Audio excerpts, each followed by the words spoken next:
Hello, everyone, and welcome to week 4 of the Refocus program. So, this week we are going to be looking at fitness for life. I've called it fitness for life because it's basically fitness and stretches and exercise that are going to be helpful for everyday life and also preventing injury. So in this program or in this session, we're going to learn a few things. We're going to learn how to kind of work on those little aches and pains that you might get, how to help certain types of pain in your body, and we're also going to look at fitness and what you can do to help achieve your goals. So we'll start off on the first slide. Why? Why is fitness important? So fitness plays or exercise plays quite a vital role in building and maintaining strong muscles and bones. So this will help with injury prevention. So physical activity like weightlifting can stimulate muscle building when paired with adequate protein intake. And this is because the exercise helps release hormones that promote the ability of your muscles to absorb amino acids, which helps them to grow and reduces the breakdown of the muscle.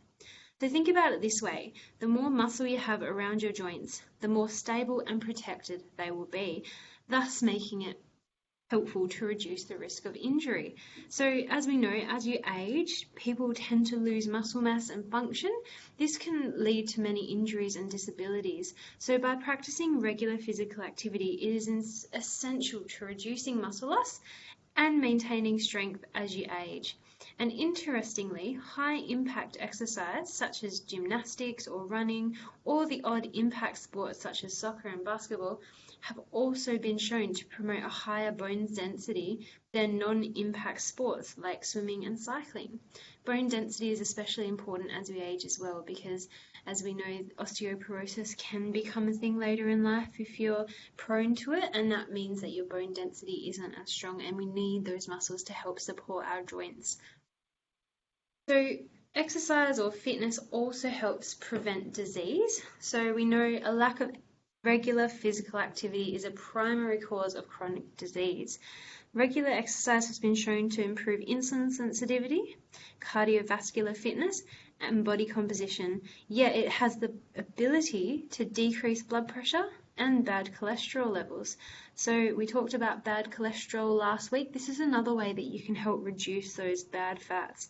And this will in turn lower the risk for diseases like heart attack, stroke, type 2 diabetes, hypertension, and many more. Now, exercise also has the ability to improve your mood, and we have spoken a lot about it. And the reason is that it decreases feelings of depression, anxiety, and stress, and produces changes in the parts of the brain that regulate stress and anxiety.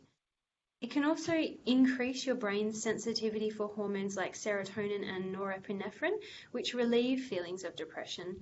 It can also increase the production of endorphins, which we know are helpful in producing positive feelings and reducing the perception of pain. And it can also reduce symptoms in people suffering from anxiety. Interestingly, it doesn't matter how intense your workout is. It seems that your mood can benefit from exercise no matter the intensity of the physical activity. And in fact, a study in 24 women who had been diagnosed with depression showed that exercise of any intensity significantly decreased feelings of depression. The effects of exercise on mood are also so powerful that choosing to exercise even makes a difference over short periods of time. So one study actually asked 26 healthy men and women who normally exercised regularly to either continue exercising or stop exercising for 2 weeks. Those who had stopped experienced increased levels in negative mood. So it's really beneficial for your mood, and it can help, and we all know that we might have heard of it, it can actually act as an antidepressant. Now, exercise also has the ability to boost your energy levels. So especially in healthy people, as well as those suffering from various medical conditions. So, for an example, one study found that 6 weeks of regular exercise reduced feelings of fatigue for 36 healthy people who had been reporting persistent fatigue. And furthermore, exercise can significantly increase your energy levels for people suffering from chronic fatigue syndrome or CFS and other serious illnesses. In fact, exercise seems to be more effective in combating CFS than any other treatments, including passive therapies like relaxation and stretching, or even no treatment at all. So, exercise also has the benefit of promoting better sleep, and in regards to this, the energy depletion that occurs during exercise stimulates recuperative processes during sleep. So, moreover, the increase in body temperature that occurs during exercise is thought to improve sleep quality by helping it drop during sleep. One study found that 150 minutes of moderate to vigorous activity per week can provide up to a 65% improvement in sleep quality, and another showed that 16 weeks of physical activity increased sleep quality and helped 17 people with insomnia sleep longer and more deeply than the control group. It also helped them feel more energized during the day. What's more, engaging in regular exercise seems to also be beneficial for the elderly who tend to be affected by sleep disorders. You can be flexible with the kind of exercise you choose as well, and it appears that either aerobic exercise alone or aerobic exercise combined with resistance training can equally help your sleep quality. So quite a few things that exercise is good for. And lastly, it improves your mental output. So exercise can improve brain function, which we've all said, and it can also protect memory and thinking skills. To begin with, it increases your heart rate, which promotes the flow of blood and oxygen to your brain. It can also stimulate the production of hormones that enhance the growth of brain cells. Moreover, the ability of exercise to prevent chronic disease can also translate into benefits for your brain, since its function can be affected by these diseases. Regular physical activity is especially important in older adults, since aging combined with oxidative stress and inflammation promotes changes in brain structure and function. And exercise has been shown to cause the hippocampus, a part of the brain that's vital for memory and learning, to grow in size. So this serves to increase mental function in older adults. And lastly, exercise has also been shown to reduce changes in the brain that can cause Alzheimer's disease and schizophrenia. There are quite a few benefits there. Now, when we're looking at fitness, we're looking at a few different components. So the first is muscular strength. Because fitness isn't just one thing, we've got to focus on it in these 5 different categories to be able to really understand it. So muscular strength is the power that helps you lift and carry objects. Without muscular strength, your body would be weak and unable to keep up with the demands placed on it. So the best way to increase your strength is to train with heavy weights. So if you do go to the gym, you might be thinking, how many times should I lift this weight? It's around the 4 to 6 or 12 to 15 rep ranges that you want to be lifting. And if you're working on more kind of stronger muscles, the lower the reps, the higher the weight, the better. And the heavier the weight, the fewer reps you should perform, keep in mind. And then the sets depend on how fatigued you are getting. So we usually recommend if it's a lower amount of reps, we do more sets. If it's a higher amount of reps, we probably stick to the 3 sets.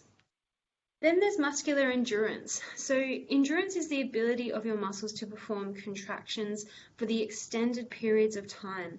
Rather than just lifting or carrying something for a few seconds, the muscles are used for minutes. The way to increase strength is to train with light weights. Increase endurance. So you want to be trying to work in the 20 to 25 reps range. So working with lighter weight will help train the muscle fibers needed for muscular endurance, and the higher rep range leads to a longer period of exercise, which means that those endurance muscles are going to get the best workout. So if you're doing the 20 to 25 reps, you want to try and be doing about 3 to 5 sets as well. Now, cardiovascular endurance is the next part of fitness. So cardiovascular endurance is your body's ability to keep up with exercise like running, jogging, swimming, cycling, and anything that forces your cardio system, so your lungs, your heart, and your blood vessels, to work for extended periods of time. Together, the heart and lungs fuel your body with the oxygen you need by your muscles, ensuring that the oxygen needed for the work they are doing is adequate. So it's really important to have cardiovascular endurance as well, as that helps us move, it helps us go throughout the day, and it helps us not be puffed out by just taking a few steps. Then the next component is flexibility. So flexibility is one of the most important yet often overlooked components of physical fitness. Without flexibility, the muscles and joints would grow stiff and movement would be limited. So flexibility training ensures that your body can move through its entire range of motion without pain or stiffness. To test your flexibility, try to lean forward and touch your toes. Those with good flexibility will usually be able to touch their toes, while those with limited will not.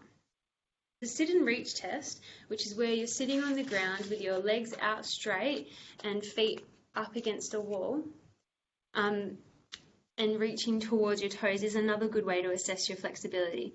So the more flexible you are, the closer you will come to actually touching your toes. And if you can get past your toes, that's even better. Usually if you can get past your toes, that says that you have good flexibility. And then the last component of fitness is body fat composition, and it refers to the amount of fat in your body, which can directly affect your risk for disease, especially where the fat is stored. So if the fat is stored usually around your belly and your trunk area, that gives you a higher risk for cardiovascular diseases such as heart attack, diabetes, stroke. So that is the fifth component of fitness, just so you guys all understand. Now, when it does come to fitness, it's not enough to just develop a workout regimen to achieve a toned, sculpted body. To achieve a stronger physique, you need to understand and apply one of these 5 principles of fitness, which will help optimize your workout and achieve desired results. So first up, we've got the overload principle. Sorry, it says 5, but there's only, 5 components of fitness. These principles will help to achieve your goals. So the overload principle is a method that allows the body to adapt to the workload placed on it. This principle works to strengthen the body by putting it through enormous stress. The more stress you load on the body, the stronger your muscles get, and the more workouts you do, the faster the chances of achieving results. So the overload principle is based on the fact that any physical exercise causes physiological changes in the muscles. For instance, lifting weight causes the muscles to react in such a way that the soft tissues get stronger with every lift. Increasing the workload increases muscular strength, so the added weight triggers the muscle fibers to grow even stronger. So it's all about trying to overload and increase your workloads each time. That way your muscles won't plateau and get used to the exercise you are doing. This means if you aren't doing any exercises, your muscles will adapt to the current workloads as well, and usually that means they will deplete. So the same goes if you don't change the workout, they won't improve and they will plateau. So the overload principle is more focusing on that increase every time to see changes, and if we just do the same thing every time, we won't see those changes. Next is the FIT principle. So FIT stands for frequency, intensity, time, and type.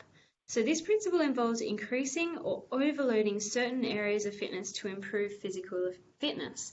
For instance, you can adjust the frequency of a workout to achieve the desired form and promote muscle building, or you could also adjust the intensity to make the muscles work hard enough without causing strain, burnout, or injuries, or alternatively adjusting the time it takes to complete a workout or the type or intensity of your training. So by changing these few little things, you can also probably expect to see some change in your own physique as well. The next principle is the rest and recovery principle. So you can probably see now, they're kind of tying in with each other, aren't they? You don't have to do all of these, but they're just to give you an idea on these principles that will help you create your own program that will fit for yourself. So the rest and recovery principle is centered on completing an intense workout and then resting to promote healing. So this principle is perfect for those who want to lose weight quickly and achieve their fitness goals in half the time. The rest and recovery principle could involve lots of cardio exercise to get the blood pumping and torch more calories. After an intense workout, you'll probably spend the next day resting and recovering. So resting is an important factor in training. It helps strengthen the muscles, soothe inflammation, and prevent burnout. And by sticking to this rest and recovery principle, it means you're giving your body 2 days in a row to recover, which is beneficial. Now, last principle is the use or lose principle, which is quite self-explanatory in itself. So when you do lift weights, it triggers muscle hypertrophy or growth, which causes damage to the soft tissues. The body responds to her hypertrophy by repairing the muscles, which also causes scarring. And as the muscles are repaired, they start growing. Lifting weights regularly will lead to toned muscles or built muscles. However, if you do stop lifting weights, the muscles will usually shrink back to their original size. So it usually takes about 2 weeks to see your results that you've been working towards actually deplete almost entirely if you don't do anything. So if you don't use your muscles, you will lose your progress. That's important to know. So you probably find that if you don't do any exercise, but you're eating very healthily, you might have lost a bit of weight, but you're probably almost guaranteed to lose a lot of muscle in that. So, stretching. We spoke about flexibility and how important it is for just every day, but I wanted to dedicate a whole slide to this one because it is so important to help stretch and reduce risk of injury and pain. So we refer to the component of flexibility with this one, which refers to your capacity for range of movement around your joints. And it's very important for overall health as flexibility helps enhance movement performance by allowing the whole muscle to work efficiently. It helps to reduce muscle tension and soreness as well. It reduces the risk of injury by reducing friction or wear and tear in the joint. It also allows our muscles to work effectively to maintain our posture and support our spine, which is quite an overlooked one. It also helps us relax, both physically and mentally, so we don't feel so tightly wound. Now, research has shown that stretching can stimulate relaxation and works as an effective tool for dealing with stress, which is why it is so important. Now, there's also mobility, which is an important factor which refers to your ability to move fluidly through that range of motion without being restricted. So by being mobile, you allow your joint to be supported through the full range of motion, helping to avoid friction and joint injury. You also reduce the risk of stiffness or adhesion in the muscles or connective tissue around a joint due to lack of movement. And if your joints or muscles are able to move through their full range of motion with strength and support, then you are more able to perform a movement with maximum strength. For example, if you're throwing a ball, if you don't have good shoulder mobility, you might get jammed up halfway through that movement and the ball won't be able to go as far. Now, it's important when you are doing exercise to warm up. So a warm-up can be 5+ minutes of just dynamic stretches or movements that will help you prevent injury during and also improve your performance. So during a warm-up, the body's temperature does rise about 2 to 3 degrees, and this is what helps the muscles warm up for the activity. And you're probably wondering why this is important. So when the body is heated, it allows muscles to actually stretch further, making stretching actually easier. And research shows that after doing a warm-up, you are less likely to actually pull a muscle during. There is also an increase in blood flow, which means there is more oxygen getting to the muscles. There is also an increase in temperature of the blood, which is important because more oxygen will get released into the muscles, which actually helps with your endurance. And it also prepares your heart and muscles for upcoming strenuous exercise. It's also important to cool down after exercise, and that can last from anywhere between 3 to 10 minutes and involves just some still static stretches. So some important benefits of cooling down. It might be tempting to skip it, but it is important to do for these reasons. So it allows your heart rate to return to normal, which at the end of your workout, you probably want your heart rate to return normal slowly. This helps to avoid lightheadedness or feelings of faintness due to the sudden stop and pooling of blood in your extremities. It also helps prevent muscle soreness. So that pain that you get at the end of a couple of days after your workout, that's usually from a buildup of lactic acid that hasn't been moved out of the muscles. And it is common to feel stiff or sore after exercise, but cool down exercises will actually help you to reduce this pain. and that will help flush out the lactic acid and help reduce the pain in the hours and days following your workout. It also helps to lengthen those tight muscles which are used during the exercises and while they're still warm. So that will help get more length through the body. Now, trigger points. Some of you might have heard of trigger points. These are a common term when you're seeing, say, a remedial massage therapist or maybe a physio. But a trigger point is simply a small contraction of or knot in the muscle. And this knot feels like it's a pea buried deep in the muscle and can feel as big as a thumb sometimes. It usually maintains a hard contraction on the muscle fibers connected to it, thus causing a tight band that can also be felt in the muscle. So these trigger points in muscles and in the thin wrapping,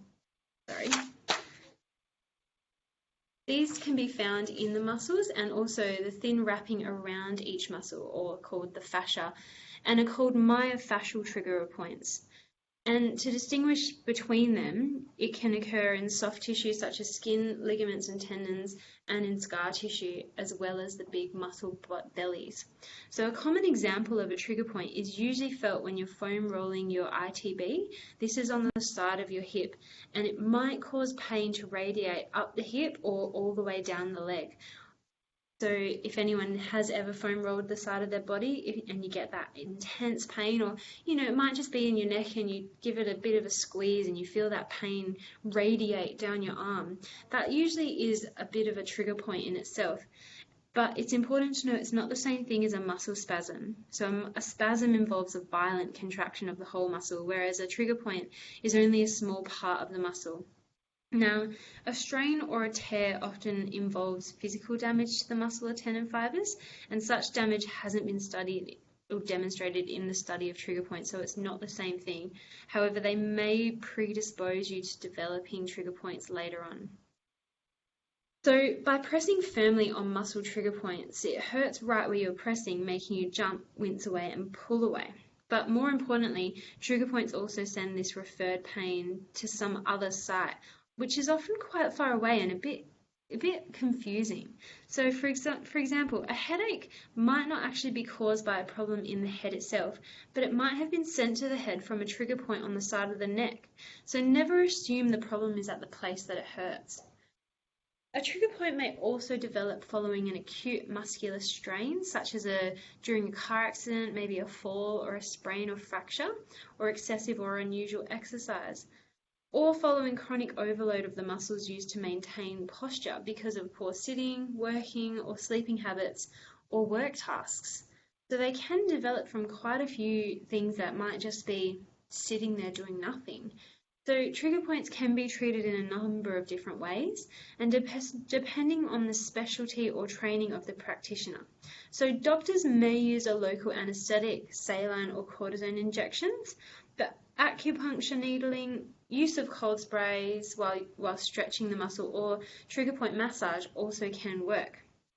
Now, some physiotherapists or masseurs have a real knack in treating these trigger points, and they can also help guide you on how to self-manage them yourself. So I've got a site now. This site will actually help you to guide you on how to help your trigger points if you have any, and it's quite helpful. You're probably wondering how it works though.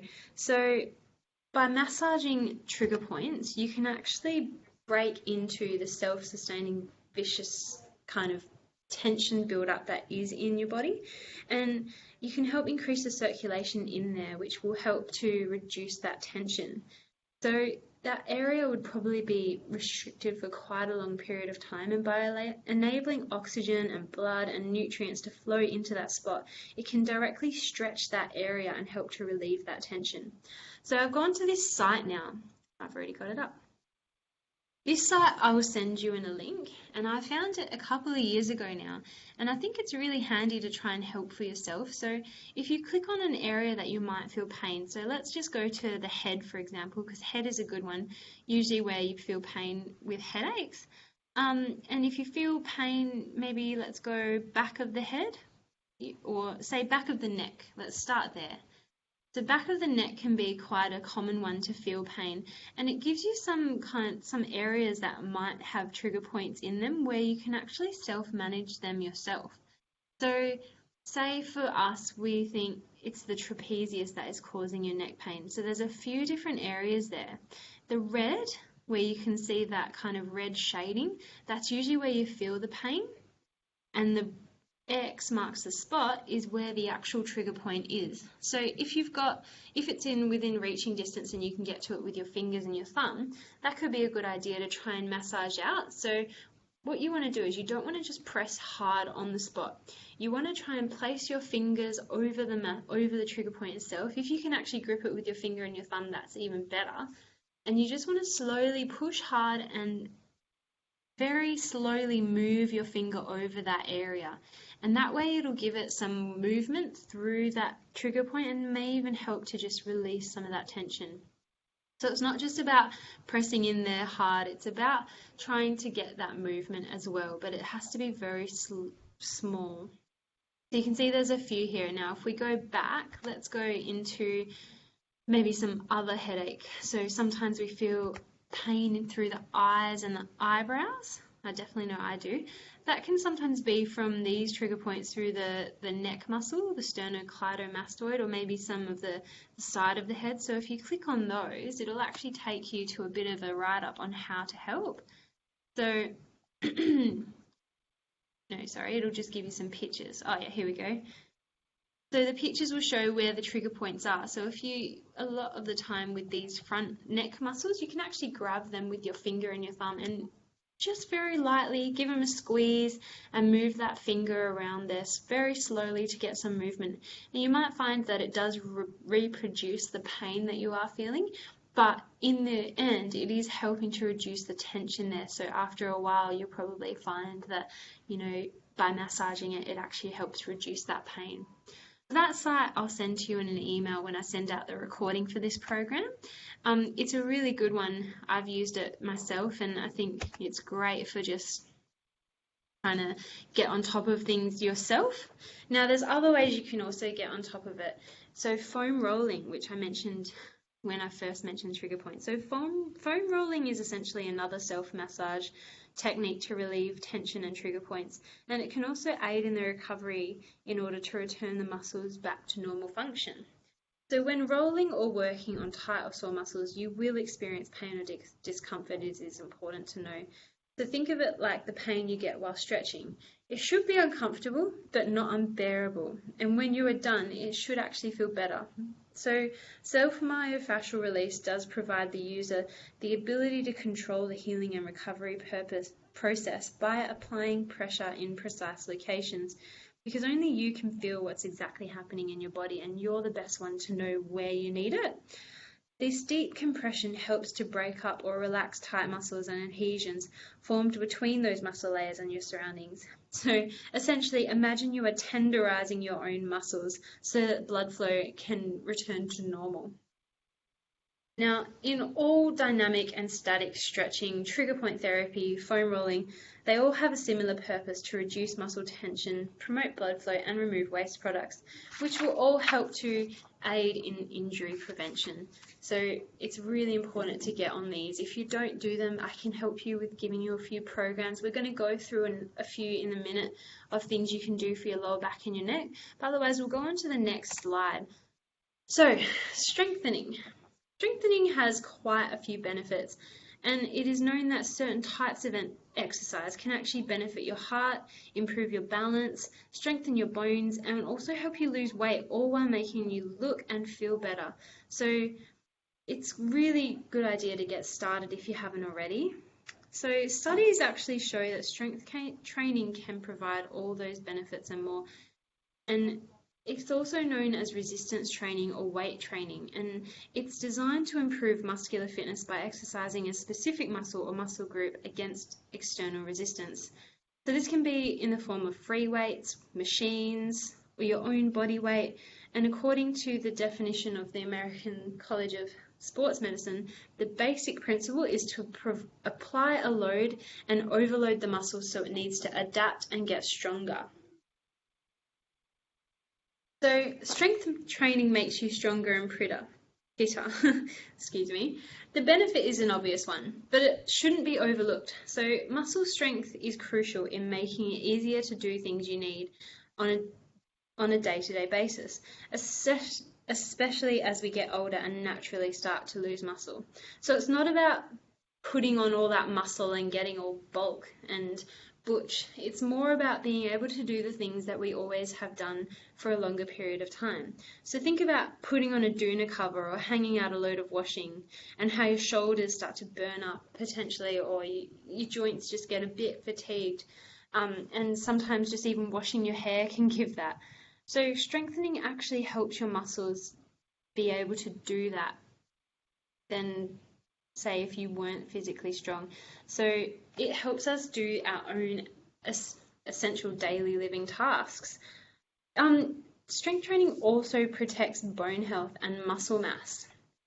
So at around age 30, we do start losing as much to 3 to 5% of lean muscle per year, thanks to loss of hormones and the aging process. And according to a study published in October 2017 in the Journal of Bone and Mineral Research, just 30 minutes twice a week of high-intensity resistance and impact training was shown to improve functional performance as well as bone density, structure, and strength in postmenopausal women with low bone mass. And the benefit is that it has no negative effects. So strengthening is definitely something you want to put on your list of things to do. And it also helps keep the weight off for good. So we will be doing a bit more on how it can affect your weight in the next session. But as we know, aerobic exercises such as walking, running, and cycling are well known as a way to help increase the number of calories you burn in a day and shed extra pounds. But strength training helps too, even if you're not burning a huge number of calories during the workout.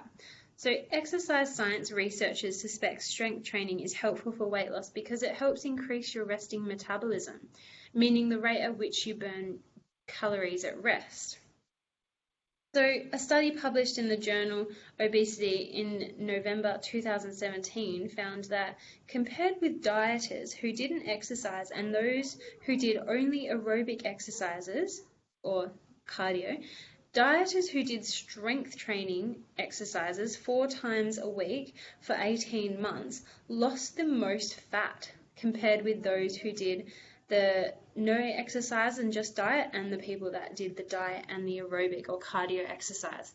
So it has quite a better benefit to weight loss as well. So moving along now, getting on to the last few slides. So I thought I'd put in a few things here on how to help different types of pain. So we're going to go firstly to neck pain.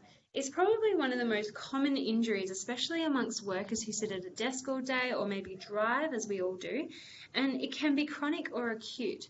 So some causes that some things that may cause neck pain could be muscle strain, joint deterioration, prior injuries or whiplash, nerve compression, workstation ergonomics, poor posture, or even loading. And it can be in the form of many different areas as well. So most causes or cases of neck pain can actually be eased with a mixture of stretching and exercising. So some good stretches are up on the slide right now. So trying to focus on those upper traps muscles by moving your head off to the side and giving it a gentle pull. Also the sternocleidomastoid, so that one that we showed that can cause a bit of pain through the eyes and the temporal lobes. So that muscle at the front there, you want to hold it and just tilt your head off to the side. The levator scap is another one which can be helped in that bottom right corner, the coloured picture. That one can sometimes pull on the back of your head and give a bit of pain. The scalenes as well is another one which can be helped with those movement exercises in the bottom left. And also the pecs.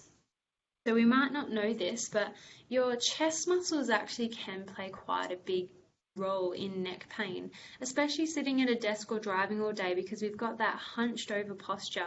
Now that posture can actually make your neck feel a bit sore by the end of the day. So by doing some chest stretches as well, you can help to try and reduce it.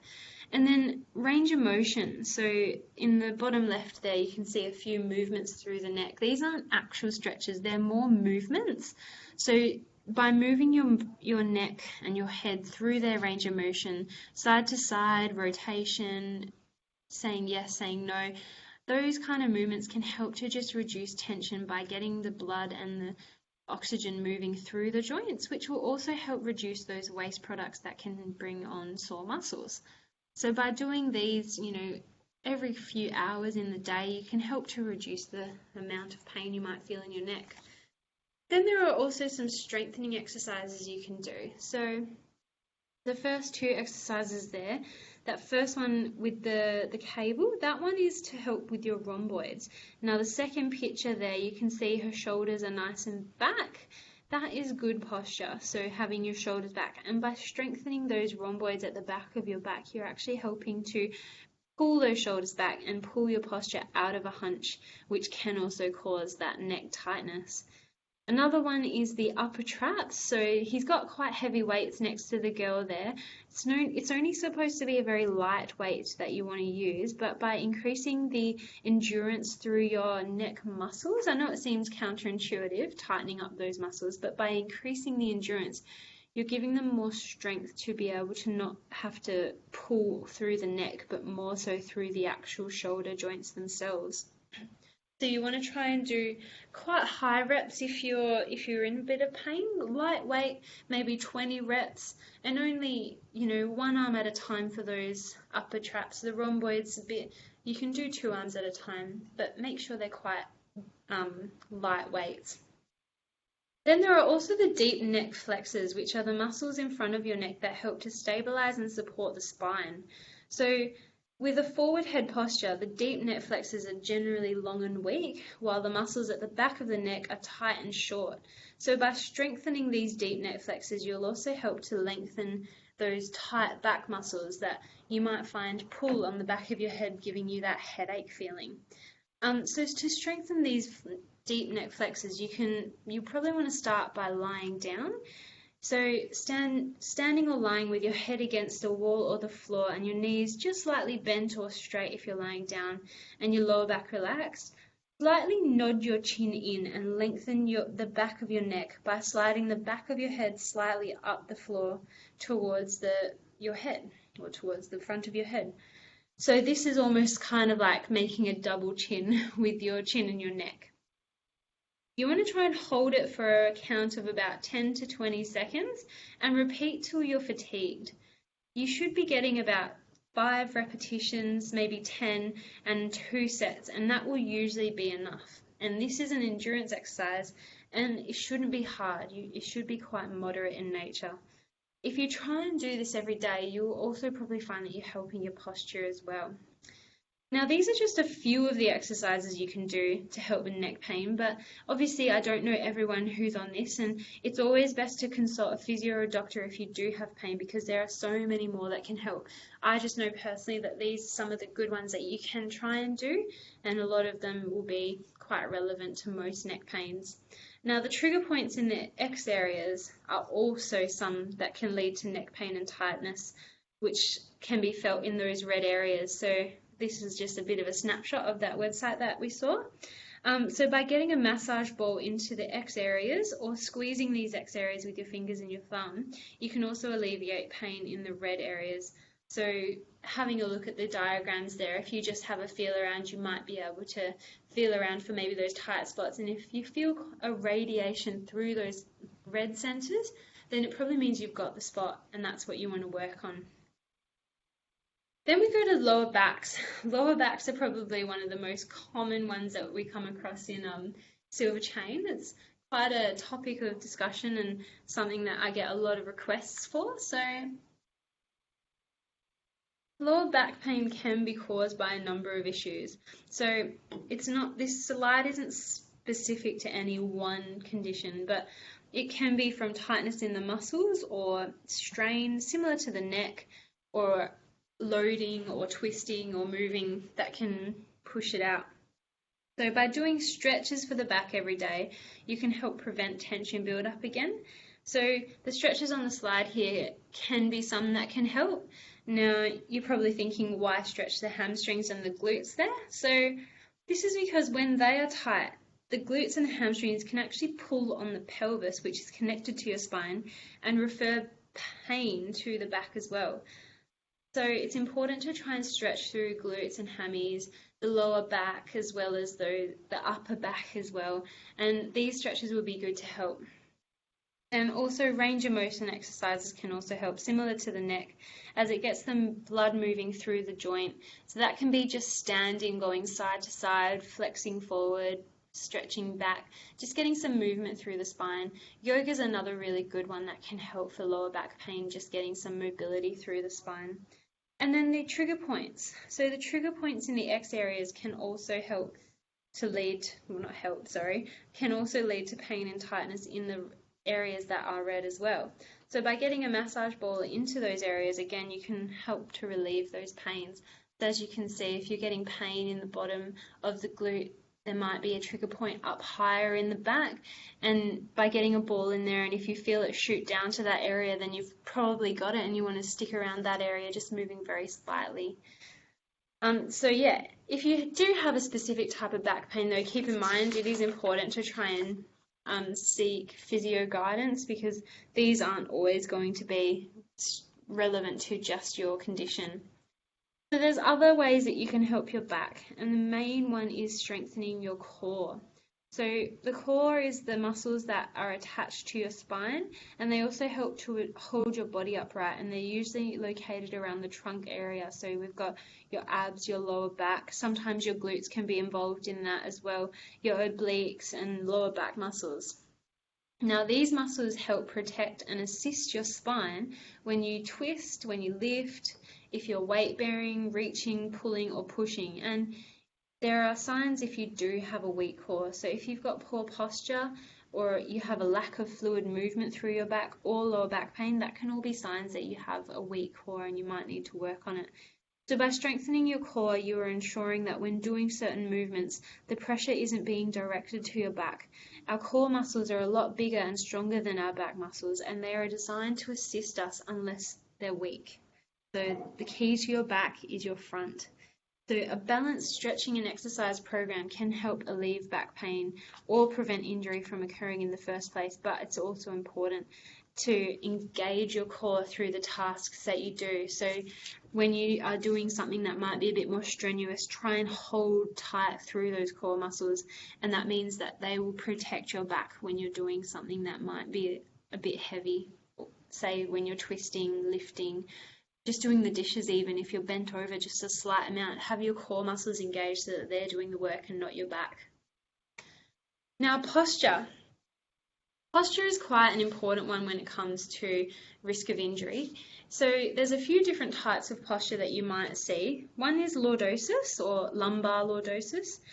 If you've got increased lordosis, we call it hyperlordosis, and it's an excessive inward curvature of the lower back, sometimes referred to as sway back. So it can occur in people of all ages and is more common in children and women.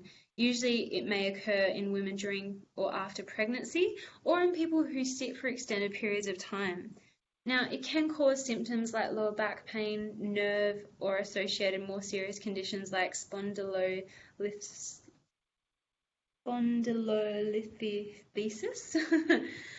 So in some people, lordosis is caused by poor pelvis position.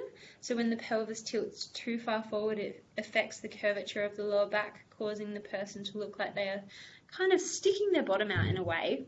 A small amount of lordosis is normal, but an excessive curve can actually cause problems over time. And it's usually due to an imbalance between the muscles supporting the pelvis bones. So weak and lengthened core, hamstring and glute muscles combined with tight hip flexors and muscles used to arch the back, or called back extensors, can cause this increase in pelvic tilt and limit the movement of the lower back.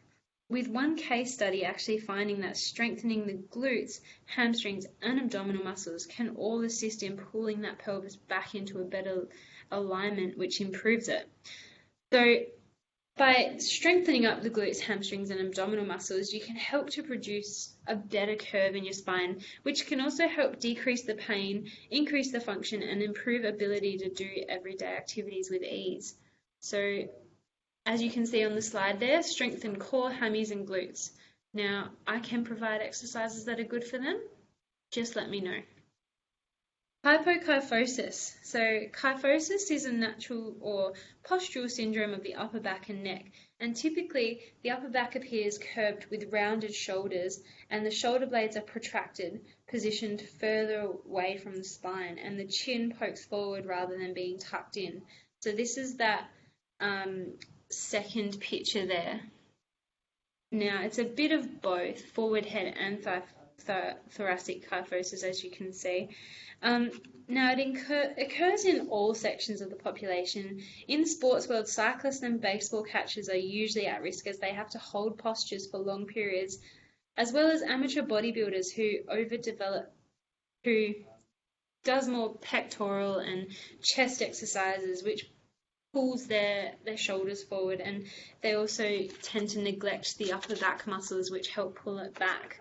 So it can be helped as well. So by strengthening up through the back of the shoulders and the back as well, that can help pull your shoulders into a better range, and also by stretching the pecs and the front of the neck as well. Now the next condition is called cervical posture syndrome, or forward head as it says there. Or it can also be called upper cross syndrome, and this is usually due to the muscle imbalances which are present. So for example, the pecs and the posterior neck muscles are tight, so this is similar to the kyphosis, and the upper back and deep neck flexors are weak. So if you connect the two muscle groups and the two weakened muscle groups with two straight lines, they kind of form a cross shape, which is why it has that name. Some symptoms of this can be a burning or aching sensation in the upper back and neck, and pain is usually made worse by prolonged standing or sitting, especially leaning forwards. And it's usually the muscles in the pecs that are pulling the back of the neck, the pec muscles are pulling the shoulders forward, and that pulls the back of the neck muscles tightened and shortened. So the best way to help this is you could massage the upper back, chest and neck to reduce pain and tension in the tight muscles. Also in the front of the neck as well, massage and stretching techniques, but strengthening exercises for the muscles at the back of the shoulders and the posterior back are the best for that. And then forward head, so I've gone ahead of myself. So forward head is a posture problem that is caused by several factors, which could be sleeping with the head elevated too high, extended computer or cell phone use, a lack of developed back or muscle strength, or a lack of nutrients such as calcium. So the human body was not designed for prolonged periods of sitting or a sedentary lifestyle, and our bodies automatically adapt to our environment. And when we continually place ourselves in suboptimal positions, such as hours of sitting, certain muscles that are responsible for good posture will usually weaken and tighten. So as the body follows where the head goes, if you have a forward head posture, usually your shoulders will also hunch forward with it. So by strengthening again the back muscles and stretching through the front of your neck, you will help to hopefully pull your head back into alignment, and which will end up reducing pain and stiffness.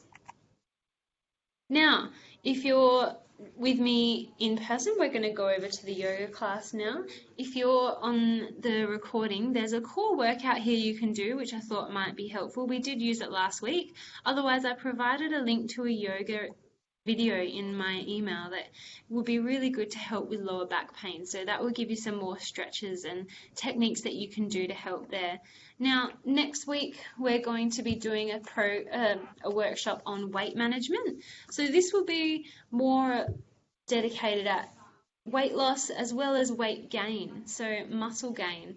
And we'll be looking at different ways that you can help or do both. Now, for homework, you don't have to do homework, but if you want to get some advice on your exercise and what you can do to help, try put together a bit of an exercise diary for me in the attachment I sent in my email. Otherwise, if you have any feedback, let us know. I'd love to see you all in the next week's session. Otherwise, Have a great week and thanks for listening to me yammer on again. See you guys.